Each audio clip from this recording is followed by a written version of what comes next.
When you see President Xi Jinping telling his troops, his country, to prepare for war, he says that a lot. When you see Russia bringing in North Korea, and now South Korea is thinking about adding troops to counter the North Korean troops, you say to yourself, good Lord, this could really spin out of control.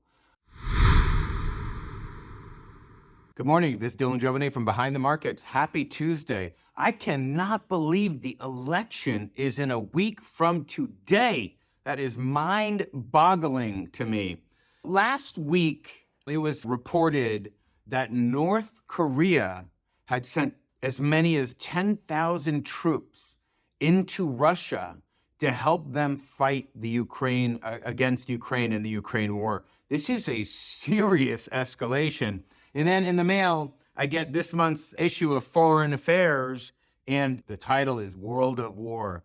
And you remember the documentary, World at War? The documentary right after World War II, narrated by Laurence Olivier? Gosh, that was a great documentary. Really took you behind. 20 years after the war ended, 1973, they were still able to interview a lot of the main participants in World War II, like Albert Speer and all these other people, and really brought you behind. And that really left a big impact on me. Foreign Affairs is certainly playing off of that World of War.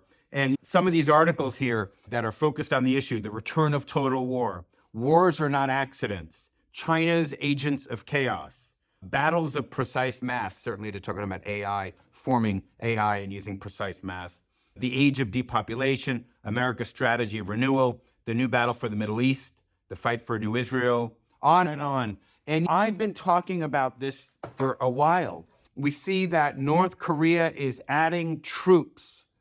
First of all, that's just mind-boggling for a couple of reasons. Number one, wow, Russia, talk about a fall from grace. You think of the great Russian Empire, Peter the Great. You think of even Stalin, World War II. These guys just did whatever. And this is really one of the after effects of the total destruction they felt from Hitler, when Hitler basically cut through Russia and really destroyed so much of their population, the flower of their youth. They got so wounded that they can't even, it had such an effect, that and of course alcoholism and all these things that are unique to that country, had such an effect that even today, Russia struggles with the manpower to have their own troops, which has never been something Russia's ever had a problem with before. So we're still living with the after effects of World War II.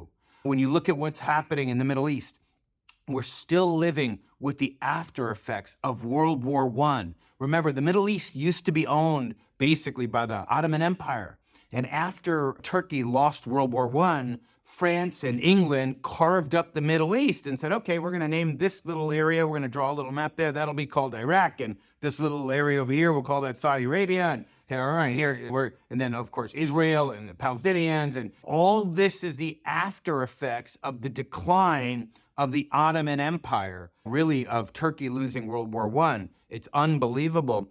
And we've talked about this a lot here at Behind the Markets, because I think about it a lot up here, that the world has entered a new cycle of war. And I know that we've done so well picking companies. I call them the new defense establishment, defense companies 2.0.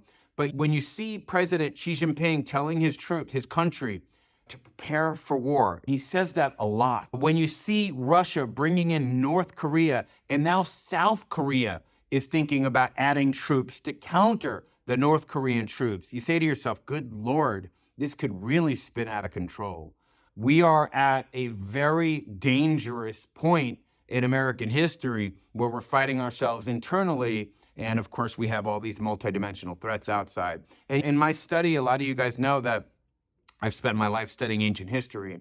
And a lot of people always say, why did Rome collapse? They always ask, why did Rome collapse? Why did Rome collapse? And a lot of people used to think it was because of Christianity, or because they faced two threats at the same time. The Germans finally became civilized enough to attack them from the north. And then, of course, the Persians, they had a lot of aggressive and bold leaders and started attacking them from the east.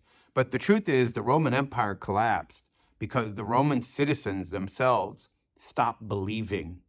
And this is the thing that concerns me the most about some of the policies that some of the people in this country have. The Romans stopped believing enough to actually fight their own wars. So they started hiring proxy soldiers, mercenaries, And we talk about this a lot here. It is hard for the Army in America to meet its recruiting goals. It is hard. We're teaching a lot of young kids, a lot of people are teaching them that America is a bad country because there was slavery as part of our country, that we should tear down some of these great people, men and women who made this country great. They just dismantle. It's like nihilism, really.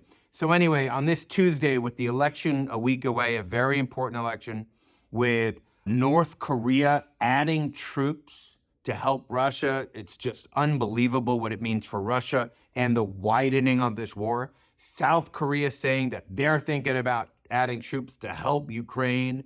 We are at a knife's edge, and this is a very important election, as you well know. You don't need me to tell you that.